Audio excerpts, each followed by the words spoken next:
Buenas noches, queridos amigos, muy buenas noches, queridos enigmáticos.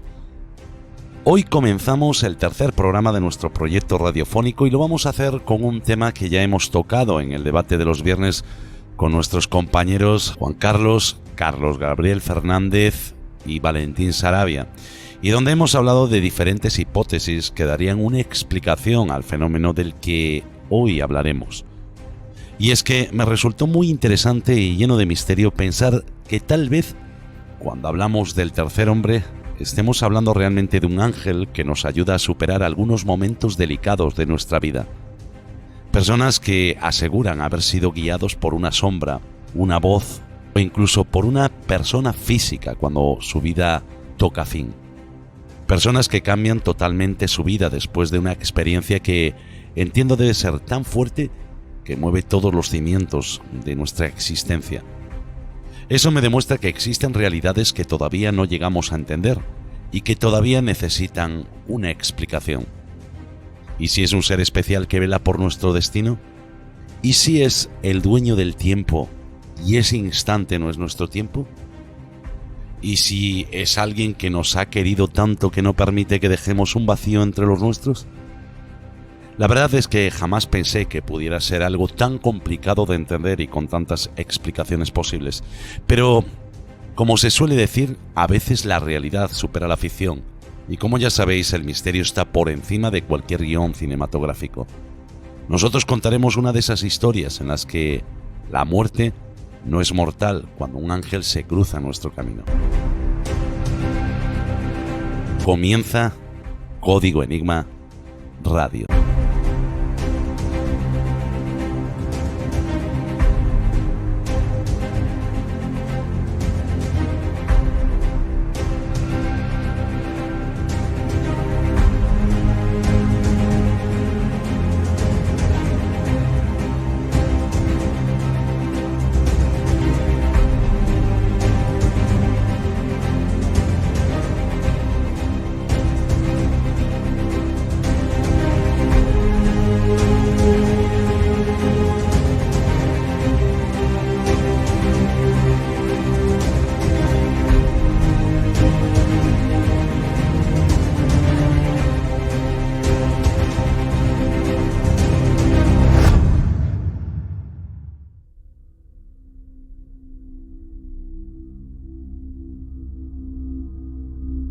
Buenas noches, Jorge.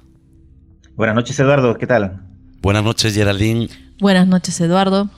Geraldine, hace unas semanas hablábamos en el Gran Foro del Misterio sobre el tercer hombre. Así es. Síndrome del tercer hombre o factor del tercer hombre. Y bueno, hablamos de muchísimas hipótesis, pero realmente, ¿qué es el tercer hombre? Para que todo el mundo entienda y podamos comenzar con este testimonio, pero sabiendo exactamente qué significa el factor tercer hombre. Ajá, así es, Eduardo. El factor tercer hombre o síndrome de tercer hombre se refiere a las situaciones reportadas en las que una presencia invisible, como un espíritu, brinda consuelo o apoyo durante experiencias traumáticas, ¿no? Hay quienes afirman con vehemencia que ese tercer hombre es el alma de un ser fallecido. Otros pues creen fuertemente que son los ángeles de la guarda, ¿no? Y otras personas afirman que se trata de un Dios supremo que los acompaña. Muchos han identificado a esos seres con las formas reconocidas de santos y vírgenes, y otros afirman que son las energías positivas de personas vivas pero físicamente ausentes en el lugar, que se trasladan para acompañar y animar a quienes lo necesitan, ¿no? Entonces, Eduardo, quienes han experimentado estas presencias bien saben que no hay ciencia ni teoría que pueda negar la sensación de compañía en momentos de necesidad, de penas, de soledad, que las personas han vivido en ese momento. Entonces, llamado el síndrome del tercer hombre, reconocen que la experiencia son muy vívidas, son muy reales. De hecho, se dice que se suele mostrar, Jorge, con voces, con sombras e incluso viendo a alguien físicamente, ¿no? Correcto, Eduardo, porque inclusive todo depende también de la experiencia de riesgo que han estado pasando. Generalmente los exploradores ven sombras, Ahora, si el riesgo de accidente, por ejemplo, uno se salva de un riesgo de sufrir un accidente, puede haber sido por la voz de un padre que le advirtió que vaya por otro camino, o el llamado de un hijo, o sea, un hijo recibe la llamada de su madre y nunca era la voz de su madre, pero ese cambio de camino, ese giro que hizo cambió su destino. Entonces depende también de cada experiencia. Estamos hablando de que muchas personas, sobre todo lo que decías tú, ¿no? Los alpinistas, o sea, gente que hace ciertas actividades extremas, ¿no? En las que se está jugando la vida, pues suelen ser los testimonios, ¿no? Que avalan la existencia de este, a mí me gusta llamarlo ángel terrenal, ¿no? Porque realmente no sabemos todavía lo que es. Yo creo que al final del programa descubriremos lo que es después de escuchar a Miguel Ángel Tobías, ¿no? Con su experiencia. Pero yo creo que yo por lo menos, yo ya tengo una idea de lo que puede ser. ¿Sabes? O sea, yo ya tengo mi idea formada de lo que puede ser. Y al final lo diré. ¿Vosotros tenéis alguna idea formada? Ya, mira, yo me guío de lo que es, digamos, las ideas que presenta el autor John Heiger en su libro El tercer hombre. Todos los estudios de este fenómeno recurren a él, porque él recopiló en esta obra experiencias de riesgo de varios exploradores que justamente reportaban la ocurrencia de este fenómeno. Pero él relata de niño que tuvo una experiencia que daría origen a que él identificara este fenómeno. Dice de que iba con su padre explorando en un camino, en un monte, y se encontró en su camino con una serpiente de cascabel. Y él reporta que por unos segundos, por un segundo o dos, él salió de su cuerpo y vio en cámara lenta cómo su padre lo ponía a salvo. Wow. Entonces, después él ya regresa en su cuerpo, luego de haber sido auxiliado por su padre, y de ahí él comprende de que la ayuda que recibió de su padre, lo identifica en la ayuda que recibieron los exploradores, que él va recopilando estos casos. Durante 5 años recopiló estos casos antes de ponerlos en el libro, y parte de su experiencia de niño, pues, ¿no? Yo pienso que lo que le sucedió a él fue una apertura de su entendimiento para que luego él nos compartiera ese conocimiento del fenómeno del tercer hombre, ¿no? Y yo pienso que se conjuga lo espiritual, lo físico, porque él sale de su cuerpo, claro. Es decir, su cuerpo sigue vivo, su papá lo salva y él sale, una conciencia sale, que lo ve desde el exterior. Él lo dice así. Bueno, ¿y tú, Geraldine, tienes alguna hipótesis de que puede ser el tercer hombre? Bueno, como dice Jorge, ¿no? Dependiendo, ¿no? de cada caso. Para mí realmente es un ser de otra dimensión, ¿no? Que llega en el momento exacto para poder ayudarte, ¿no? Como un ángel de la guarda, digamos. Entonces, eso es el tercer hombre, ¿no? Es una persona que te ayuda en un momento específico. O tal vez, para ir un poquito más allá, algún pacto que hayamos hecho alguno de nosotros en nuestra vida y decir, ¿no? Tú me vas a ayudar en esto, en el momento preciso y exacto, te mando la señal y tú me ayudas. Y yo voy a estar ahí contigo, ¿no? Entonces, para mí es un ángel, un ser de otra dimensión. Bueno, lo que está claro es que es algo que existe, algo que ocurre, algo en el que miles de personas aseguran haber vivido. Exacto. Y algo que yo creo que está fuera de nuestro entendimiento si no podemos entender que podemos ser nosotros del futuro advirtiéndonos en el pasado. ¿Quién sabe? ¿Hay algún testimonio? Si nos da tiempo lo contaremos. Y ahora la pregunta va para todos vosotros. ¿Qué creéis vosotros que es el tercer hombre o el ángel terrenal? Que es lo que nosotros estamos tratando esta noche. Vamos a dar paso ya al testimonio de Miguel Ángel Tobías y ya veréis cómo vais a alucinar con su experiencia.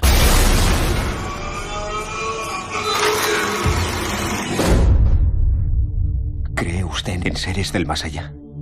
Sí. Quiero que veas una cosa. Hay referencias en todas las culturas.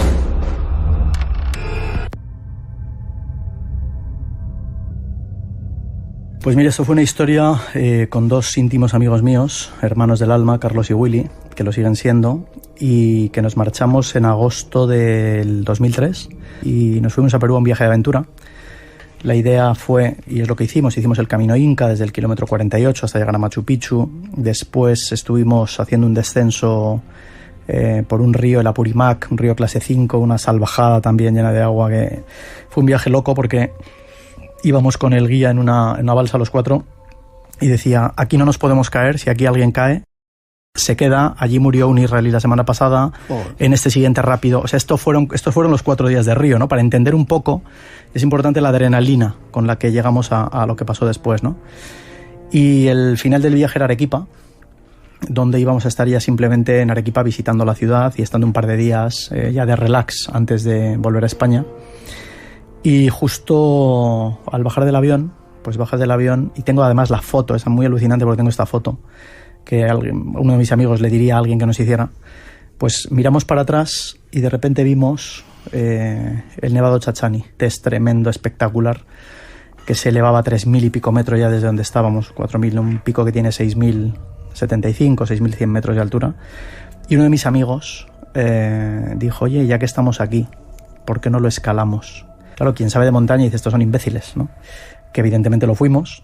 Quien no sabe de montaña, claro, no puede imaginarse lo que significa decir, oye, ¿por qué no escalamos una montaña de 6.000 metros sin preparación, sin equipamiento, sin tiempo, sin nada?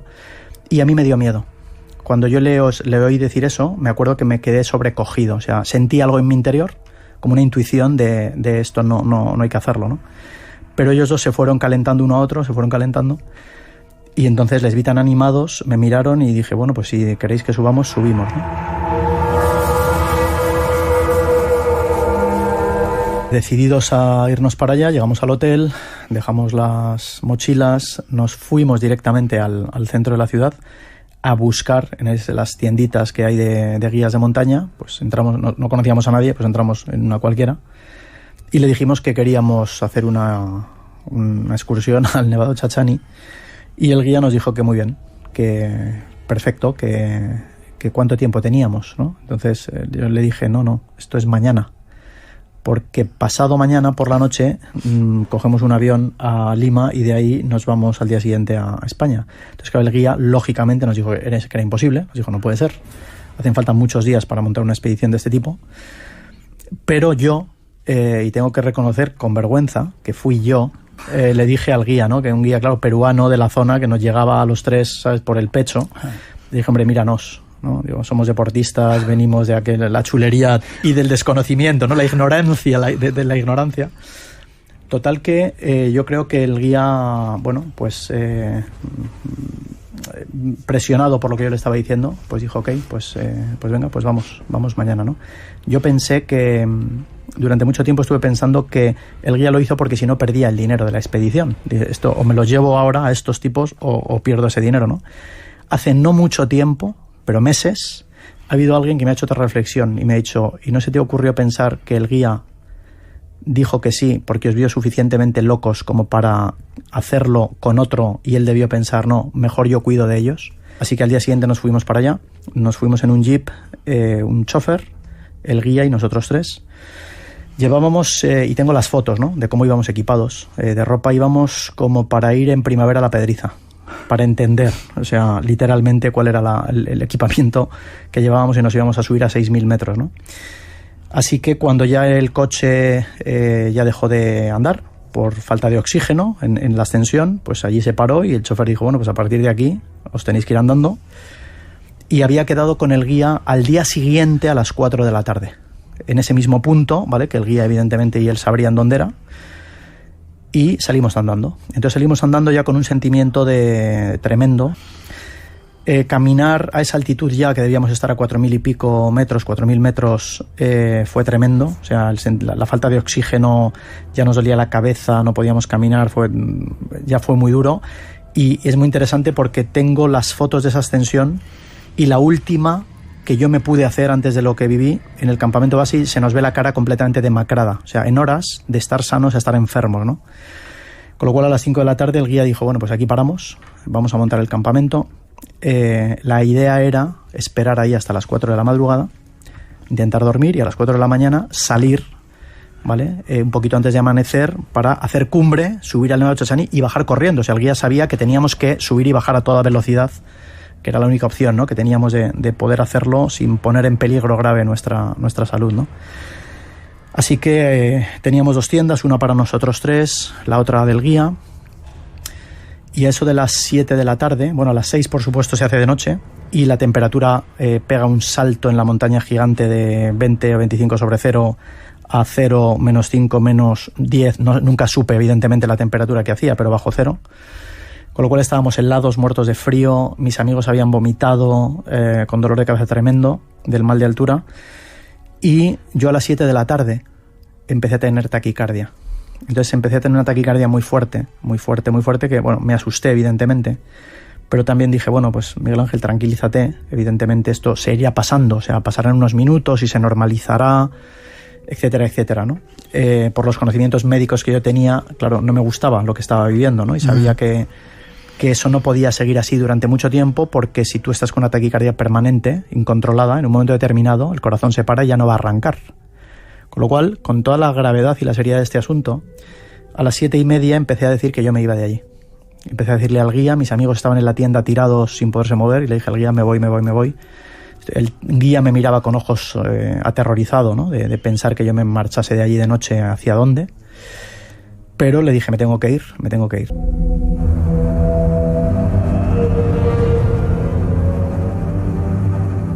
Así que a las 8 de la tarde, sabiendo con plena conciencia de que me iba hacia la muerte, me marché de allí. Pero fíjate cómo es el instinto de supervivencia. En realidad yo sabía que me iba hacia la muerte, pero lo que tú intentas evitar es morirte en ese momento. Entonces dices, ya pensaré luego cómo no me muero luego. Ahora lo que tengo es que irme de aquí. La intención era bajar para ganar oxígeno. Y entonces al ganar oxígeno, que la taquicardia evidentemente se parara, ¿no? Así que me fui con un pequeño frontal de estos que alumbran nada. El guía intentó, me dijo, bueno, pues vámonos los 4, intentemos, no nos separemos, porque el guía sabía la gravedad de separarnos. Mis amigos no se podían mover, dijeron que no. La gente no entiende, a veces me pregunta, oye, ¿y siguen siendo tus amigos? ¿Te dejaron irte? Digo, no, mis amigos le dijeron al guía que se bajara conmigo. Pero el guía tenía una disyuntiva terrorífica, porque él era muy consciente de, a quien yo abandone, muere. Por lo tanto, yo le dije al guía, digo, mira, en alta montaña hay una ley no escrita, y es que cada uno toma sus propias decisiones. Digo, es decisión mía irme, tú te quedas con mis amigos. Así que me marché. Estuve caminando como pude, porque la luz de un frontal en oscuridad absoluta hacia el horizonte no alumbra nada, con lo cual la cogí en la mano y estaba como a 20 centímetros de cada uno de mis pies, los 40 minutos que me duró hasta que se acabó la pila. Y yo iba poniendo un pie, presionando, luego ponía otro para asegurarme si donde pisaba estaba firme, porque yo no veía por dónde caminaba. Yo no sabía si me iba a despeñar, si estaba en un precipicio, ¿no? Y caminé hasta las 10 de la noche. Por supuesto la taquicardia se me quitó, no sé en qué momento, pero no porque descendiera tanto seguro, sino porque creo que el miedo que yo tenía, tremendo, hizo que el cerebro segregara adrenalina. Y entonces es como haber tenido un chute en el corazón, ¿no? Pues ahí decidí pararme, me daba igual dónde, porque a esa altitud no hay animales, no hay vegetación, o sea, solo había piedras. No había nieve donde yo estaba, porque al ser agosto la nieve en el Nevado de Chachani estaba solo en la cumbre, por lo tanto me daba igual dónde, ¿no? Así que me paré, me cubrí de la mejor manera que pude con todo lo que llevaba, me tumbé en el suelo en posición fetal, me tiré la tienda por encima. Y ahí empezó una locura indescriptible, que es, en realidad, no era no morirme de frío. El frío es una cosa que solamente si se vive se puede explicar, no hay manera de explicarlo mejor. Yo invito a los oyentes ahora que después de escucharme, a pesar de ser marzo, salgan al balcón en pijama y decidan que van a estar ahí 15 minutos. Y les va a parecer un infierno. Pues entonces imagínate estar a 5.000 metros de altura, con varios grados bajo cero, sin oxígeno, lo que es ese frío, ¿no? Entonces, la lucha en realidad no es no morirte de frío, porque tu cabeza lo que te empieza a decir es duérmete y acaba con esto. O sea, la lucha es contra ti mismo, porque una parte de ti lo que te dice es duérmete, muerte dulce. Sabemos, nos lo han contado, ¿no?, que la muerte por congelación es una muerte dulce. Entonces, la lucha es para no dormirte, ¿no? Así que decidí hacer una cosa, que es empezar para estar concentrado en algo, empezar a presionar sobre la mano derecha los músculos, el antebrazo, el bíceps, el tríceps, el deltoides, el dorsal, el abdominal, cuádriceps, y hacer todo un recorrido muscular por todo el cuerpo con el objetivo de estar concentrado en algo que me mantuviera despierto, ¿no? Evidentemente viví una distorsión del tiempo terrorífica, y es que cuando yo creía que había pasado media hora de reloj, miré el reloj y había pasado 1 minuto. Volví a hacerlo al cabo de un rato, dije, bueno, ahora sí ha pasado media hora, Miguel Ángel, no mires el reloj, así aguanta un poco más y seguro que ahora habrán pasado ya 45 minutos. Cuando volví a mirar, había pasado 1 minuto. Ahí me quité el reloj porque me di cuenta que me iba a volver loco. O sea, mi percepción de sufrimiento se había convertido en 30 minutos cada minuto. Por eso aquella noche para mí no duró 7 horas. He hecho la cuenta y para mí duraron 9 días. Sin poder evitarlo me quedé dormido. Noté una mano que me tocó por encima de la tienda, o sea, no me tocó la piel, o sea, por encima de la tienda yo noté en la zona de la cara, el cuello, como una mano me presionó y sabía que era una mano porque notas la digitalización, o sea, notas que hay distintos puntos, ¿no?, de presión.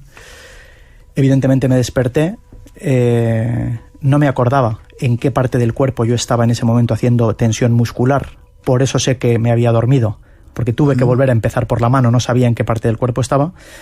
Entendí el mensaje perfectamente, ni había nadie, ni yo me tomé la molestia, evidentemente, hay gente que me ha preguntado, oye, ¿y no te descubriste para ver? Digo, no, yo nunca perdí la razón, o sea, sabía perfectamente que no había a mi lado un señor de barba blanca, ni un angelito con alas, ni que iba a haber nadie, evidentemente, ahí sentado, ¿no? Pero sí entendí el mensaje, clarísimo, y el mensaje era, Miguel Ángel, libre albedrío, te has colocado en esta situación porque tú quieres, no lo podemos evitar, pero no estás solo. Con esta situación yo volví a hacer los ejercicios, pasó no sé cuánto tiempo, volví otra vez a quedarme dormido porque una segunda vez la mano me volvió a tocar en el mismo sitio y me volvió a despertar.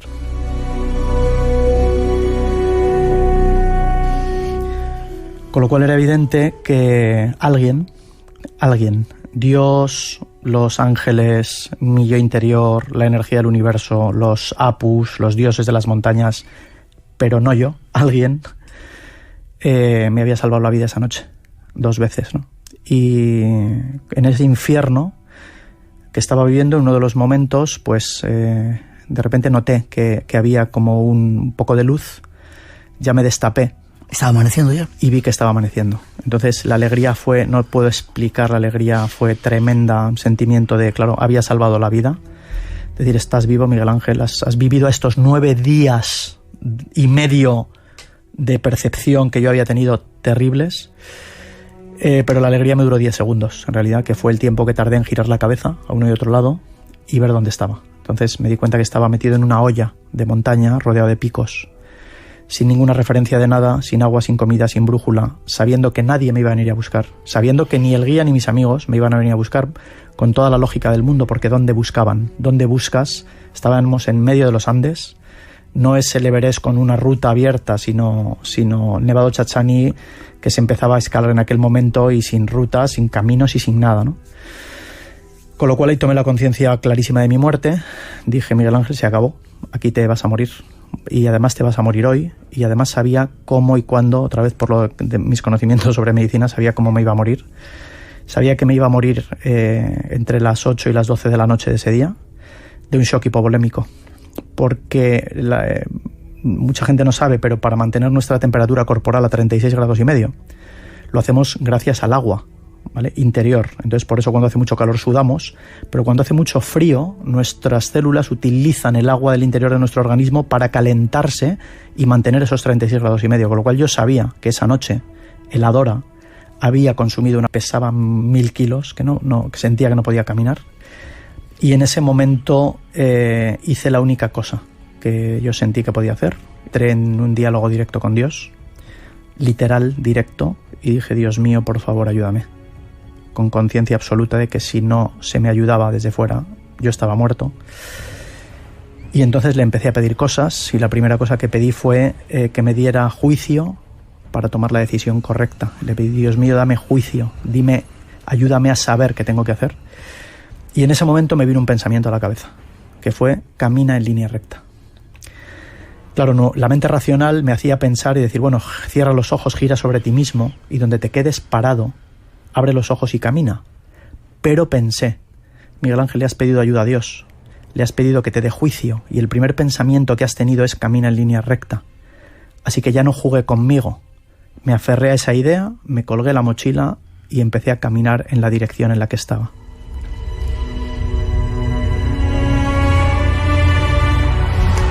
Empecé a caminar, ahí viví la distorsión del tiempo literalmente al revés, a la inversa que por la noche. Terrible, porque cuando yo pensaba que había caminado 1 minuto, miraba el reloj y había pasado media hora. Porque ahora el tiempo jugaba en mi contra. Lo que yo no quería es que llegara la noche, lo que no quería es que llegaran las 6 de la tarde, porque sabía que eso significaba oscuridad, frío y muerte, ¿no? Así que seguí caminando y en otro momento determinado la siguiente cosa que le pedí a Dios fue que tus huellas sean mis pasos. Y esto se lo decía porque me había caído ya 3 o 4 veces y pensé que donde yo pise es que tú decidas que yo pise, porque si me rompo un tobillo, me hago un esguince, me rompo una pierna, esto se acabó aquí, ¿no? Con lo cual hice esa petición, seguí caminando.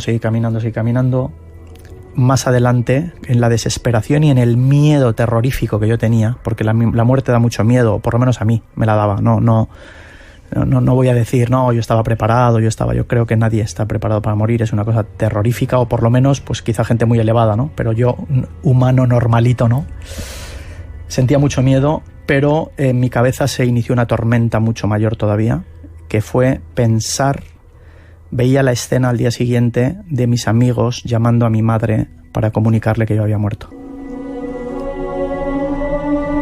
Seguía caminando con estos pensamientos y la siguiente cosa que le pedí a Dios, en esta desesperación, le dije que por favor me enviara una señal, que me enviara una señal de que yo estaba caminando en la dirección correcta, ¿no? Y al cabo de unos minutos veo un hilo de humo que sale del suelo hasta el cielo.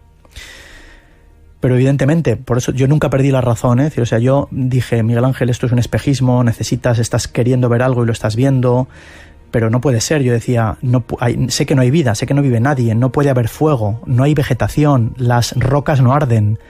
Dije, pues igual es una nube que se deshilacha, pero miraba al cielo y el cielo estaba azul despejado, no había nubes, ¿no?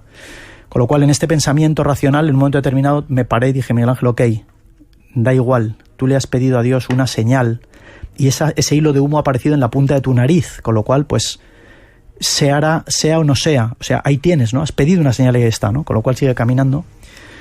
A eso de las 3 de la tarde ya viví un momento durísimo, donde yo ya había hablado con toda mi familia mentalmente, les había pedido perdón, les había dicho que cuidaría de ellos desde el otro lado, que los iba a amar siempre y que cuidaría de ellos, y sentía profundamente el dolor que les iba a causar, pero no lo podía evitar, y entré en una fase en la que acepté mi muerte. Entonces yo llevaba desde las 5 de la mañana caminando ya, y eran las 3 de la tarde, sin comer y sin beber obviamente porque no tenía, pero te juro, no sentía sed, no sentía hambre, no nada, no. Con lo cual acepté mi muerte y me encomendé. Y me encomendé en el sentido de decir, ok, si tengo que morir tú sabrás por qué. Yo no lo entiendo, no lo puedo saber, pero si es tu decisión, pues me voy a morir. Pues ahí tuve un momento de crisis brutal, en ese momento de encomendarme. Después de aceptar la muerte dije, Miguel Ángel, ¿para qué sigas caminando? ¿Qué más te da morirte aquí que morirte 2 kilómetros más adelante o 5, ¿no? Dije, siéntate, disfruta de la luz, disfruta del calor y espera la muerte sentado, ¿no? Pero a la vez que estaba pensando eso, a continuación, en este diálogo interior que yo tenía conmigo, dije, Miguel Ángel, no lo puedes hacer. No lo puedes hacer, tú eres un guerrero y un guerrero jamás va a morir sentado. Y entonces, de hecho, tomé la decisión de que ya no iba a dejar de caminar ni siquiera aunque se hiciera de noche. O sea, no iba a dejar de caminar hasta que se me parara el corazón, hasta que me despeñara. O sea, mi decisión era morir andando. Y fíjate qué curioso que pensaba y digo, ojalá cuando encuentren mi cadáver les quede claro que yo morí caminando. O sea, me importaba mucho que se entendiera que yo había muerto caminando, ¿no? Así que seguí y viví otra cosa tremenda que luego me ha explicado alguna gente, ¿no? Con experiencias cercanas a la muerte, y es que cuanto más cerca estás de la muerte, en menos personas eres capaz de pensar. Así que llegó un momento donde la única imagen que yo era capaz de crear en mi cabeza era la cara de mi madre. ya ni siquiera de mis hermanas, ni de mis sobrinos. Y yo les pedía perdón porque les decía, os quiero mucho mentalmente, pero ya no podía ver a nadie, no conseguía hacer la imagen de nadie más, ¿no?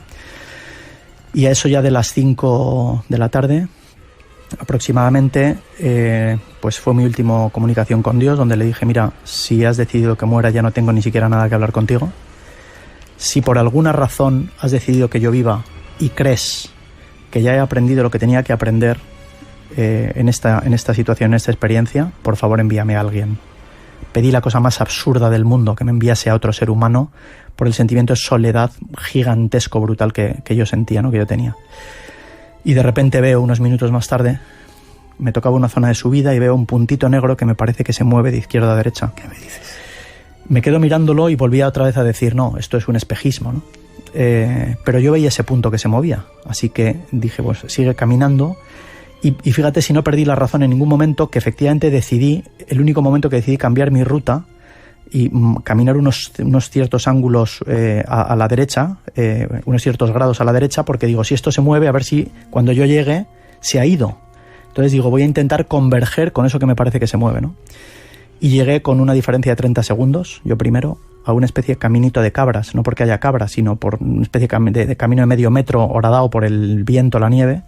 Y lo que llegaba por la izquierda era un señor en una moto. Peruano, pelo blanco, una moto destartalada. Se paró sin parar la moto y le dije, que sepa usted que acaba de salvarme la vida.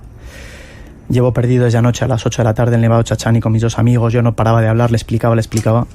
Y el hombre no me contestaba, ¿no? Yo digo, no me dice nada. Digo, probablemente porque yo no le dejaba. Y en un momento determinado ya le dije, digo, ¿sabe usted qué es aquel hilo de humo? Que si yo seguía viendo en el horizonte, ¿no? Y entonces en ese momento el hombre me habló y me dijo, sí, eso es un almacén que lleva un mes ahí, porque se van a empezar a asfaltar una carretera de 2 pueblos separados a varios cientos de kilómetros, y llegan camiones ahí que descargan grava para, cuando empiecen a construir la carretera, empezar de los extremos al centro y del centro a los extremos, ¿no? Le pregunté cuánto tiempo tardaría en llegar andando. Entonces me dijo 40 minutos. Yo hubiera llegado a las 6 menos 5, aunque este hombre no hubiera aparecido a ese almacén. Por lo tanto, Dios ya había decidido salvarme la vida. Me dijo, súbete a la moto, te llevo. Cuando llegamos al almacén, le dije, mire, no sé con qué pagarle, no tengo dinero, no está en la mochila de mis amigos, no sabía tal. Y el hombre me dijo textualmente, yo estoy aquí para esto.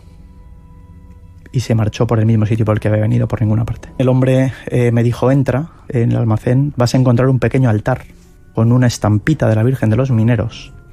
Me dijo, entra y reza. Dentro de un rato vendrá un camión, te subirás al camión y te llevará a Arequipa.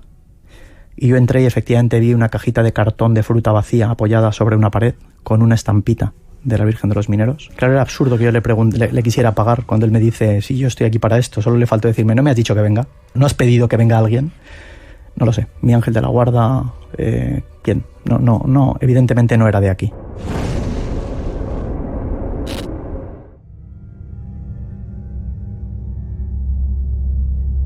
Wow, impresionante.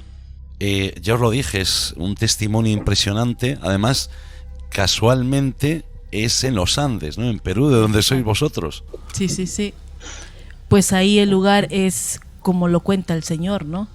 Es inhóspito, o sea, no hay nada ni nadie, y que llegue una persona a esa hora a salvarle la vida, pues es alucinante, ¿no? Es una experiencia para no olvidar nunca. Es más, le cambió la vida.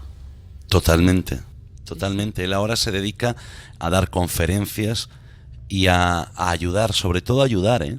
Sí. Hace muchos documentales, muchos reportajes, películas que siempre tienen una enseñanza, ¿no? O sea, aquí en España fue muy conocido por toda su trayectoria profesional, ¿no? Y por programas que fueron muy buenos, con mucha audiencia, y en el que siempre lo hizo de una manera documental, pero ahora esos documentales se basan siempre en algo social, ¿no? Uh-huh. Como para dar voz a asuntos pues que muchos desconocemos, ¿no? Y hombre, yo creo que siempre cambia la vida, ¿no, Jorge? Las experiencias cercanas a la muerte, en este caso el tercer hombre, que podríamos también llamarlo una experiencia cercana a la muerte, porque realmente estuvo a punto de fallecer. Claro, porque él comienza a sufrir una taquicardia y eso lo lleva a escaparse prácticamente del campamento, tratando de bajar de nivel de metros de altura en el que se encontraba. Y lo que me llama la atención del caso de él es de que reúne varios fenómenos. Reúne la mano que le toca la tela del campamento y que le hace despertar para no morir dormido. Luego él refiere la llegada de este hombre peruano, que él dice netamente peruano, y que se dedica justamente a cumplir esta misión. Entonces, su fenómeno no es solamente un caso de percepción, que uno podría reducirlo a una percepción, no ha sido tu conciencia, ha sido tu subconsciente, sino de que ante él se materializó espíritu, el ángel, la respuesta de Dios, porque él siempre se encomendó a Dios, a que sea su voluntad, y se materializó, es decir, en carne y hueso, y, y en motocicleta. O sea... Es que es algo, claro, es algo que lo ves y dices tú, a ver, no tiene sentido, ¿no? Pero hay algo que es muy importante, un apunte. Él dice, es netamente peruano. Si fuese una alucinación, él podría haber visto perfectamente a alguien con rasgos europeos, ¿no? O sea, él está más acostumbrado a ver gente española, francesa, alemana. Podría haber visto, pero no, vio a un señor peruano 100%. Un señor que de la nada se aparece en una moto, que le dice que está ahí para eso. Es decir, ¿para qué? O sea, ¿para qué? ¿Para esto? ¿Para venir a salvar a una persona que viene 9.000 kilómetros de distancia a hacer el tonto? Porque hasta él lo dijo, ¿no? Hicimos el tonto, nos creímos que era una montañita, que era una aventura. Y pusimos nuestra vida en peligro. Y gracias a esas personas que lo salvaron, ¿no? Pero claro, dices tú, bueno, entonces este señor, siendo serios, ¿no? Vamos a pensarlo seriamente.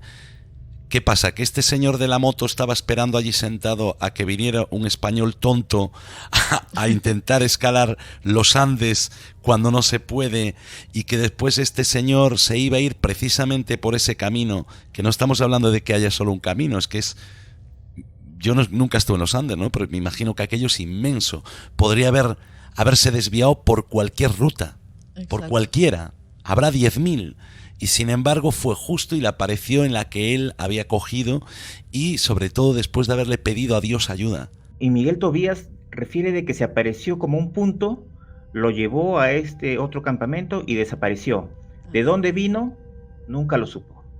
Exacto. Ahora, en esas pampas inhóspitas, ¿no? Claro, es que eso es lo curioso, ¿no? Porque muchas personas pueden decir, no, hombre, fue por casualidad, ese señor era un cazador, o yo qué sé, un pescador, o lo que quieras, y estaba por allí, hombre, pero la posibilidad de que te encuentren en los Andes, yo creo que es bastante difícil, ¿no? Que te encuentren a la primera y que el señor con una moto, además él lo dijo, una moto toda estartalada, o sea, con los tornillos por fuera, y que el señor llega allí y que te diga, venga, sube, que te llevo.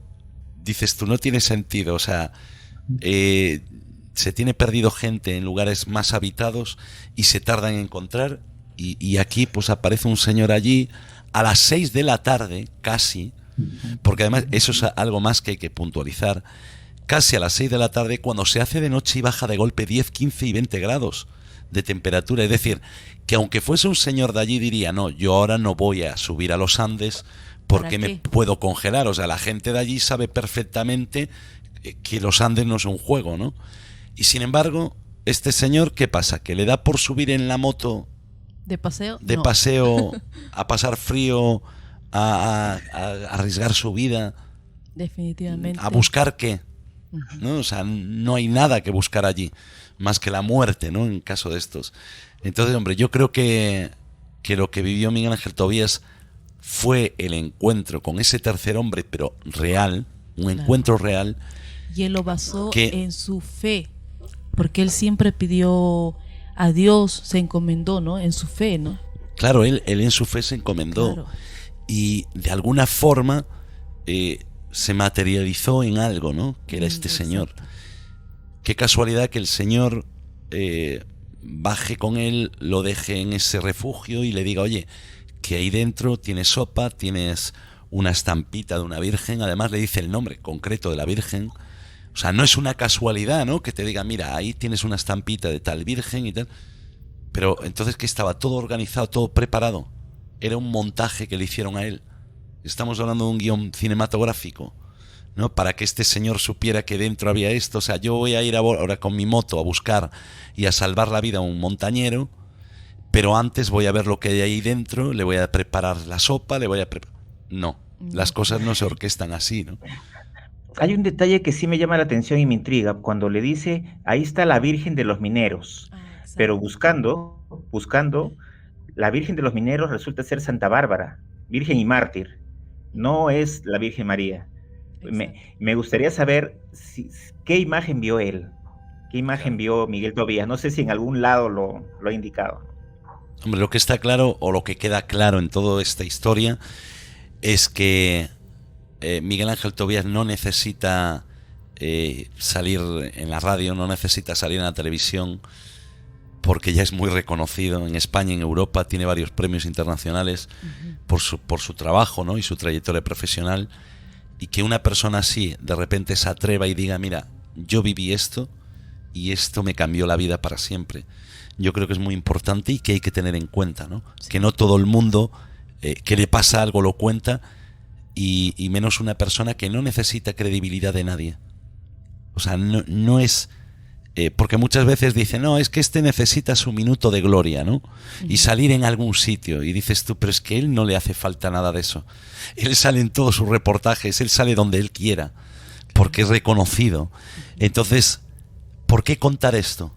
Yo creo que es porque le impactó tanto, vivió una experiencia tan fuerte. Así es. Que me atrevería a decir que a día de hoy es, vamos, creyente no, lo que viene después, ¿no? Y que está convencido de que aquel señor peruano bajito que él vio en una moto subir por los Andes a una hora intempestiva, que iba de verdad, iba con una misión y era salvarle la vida. Posiblemente porque no fuera su día, ¿no? Y que algo dijera, hay que salvarle la vida, hay que sacar a este hombre de ahí, porque no iba a aguantar al día siguiente, o sea, aparecería muerto y saldrían todas las noticias. Claro. Sin embargo, pues no se sabe por qué. Y otra cosa que le dijo, en una hora te vienen a recoger. Y en una hora vinieron a recoger, a ver quién lo sabe. No es un sitio que pasa un autobús a un horario y que digas tú, bueno, aquí pasa un autobús cada media hora. No, es un sitio que puede venir un camión o nunca, ¿sabes? O sea, no es algo que esté ahí constante. Entonces yo creo que es una historia bonita, una historia de fe, como decía Geraldine, una historia de sufrimiento y sacrificio, porque él tuvo lo que hay que tener, ¿no? Para aguantar, y esa sangre fría, ¿no? Sí. De decir, yo tengo que hacer esto porque si no me voy a morir. Y sobre todo tuvo ese ángel terrenal a su lado, ¿no? Yo creo que estuvo en todo momento, ya cuando lo tocaron por primera vez para que no se durmiera. Desde ese momento él ya estaba ahí con él, ¿no? Yo creo que ya cuando salió, ese ángel ya estaba con él.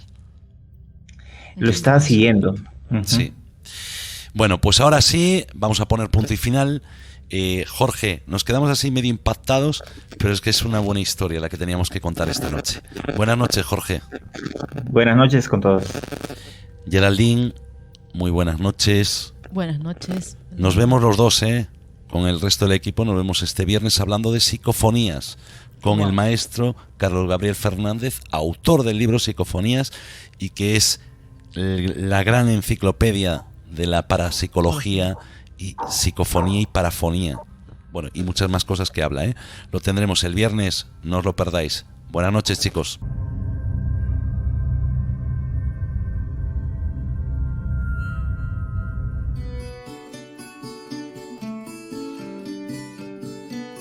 Y ya como final, queridos enigmáticos, me gustaría preguntaros cuántas veces habéis visto una película en la que un ángel se aparece al protagonista y lo salva de una muerte más que evidente. La verdad es que nunca pensé que esto pudiera ocurrir, y me pregunto quién y por qué. Aunque la pregunta correcta debe ser ¿qué es un ángel? Cuando era niño y estaba asistiendo a catequesis para hacer la comunión, el sacerdote nos hablaba de Dios, de un Señor llamado Jesús, y de una mujer muy muy especial llamada María, y nos contaba todo lo bueno que habían hecho por los seres humanos. En sus charlas nos hablaba de unos seres llamados ángeles, que yo imaginaba como unos seres con aspecto de película. Con el paso de los años, toda esa fantasía que rodeaba lo que considero la historia más triste jamás contada, cambió.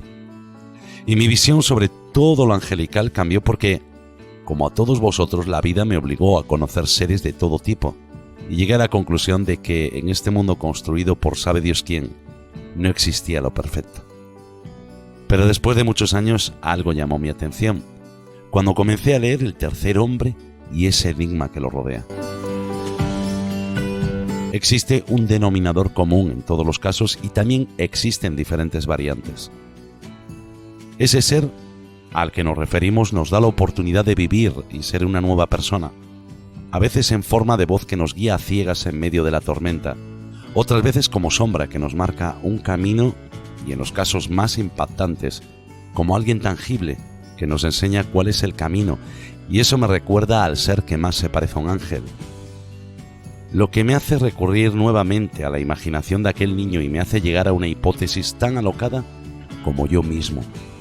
Y me planteo, ¿qué es un ángel sino aquel que a lo largo de nuestra historia nos regala vida, nos cuida, nos protege y nos quiere? Tal vez debamos cambiar el concepto de ángel y llamarlo mamá, papá, hermano, hermana, abuelo, abuela, amigo, amiga. Tal vez ese ser que vela por nosotros no sea más que el reflejo de aquellos a los que durante nuestra vida no vemos a diario, pero que están ahí, como las estrellas, siempre, aunque no podamos verlos, en esos momentos más difíciles. Queridos amigos, queridos enigmáticos, recordad siempre, no existe lo desconocido, solo lo oculto, temporalmente. Nos vemos en 7 días descifrando un nuevo código enigma.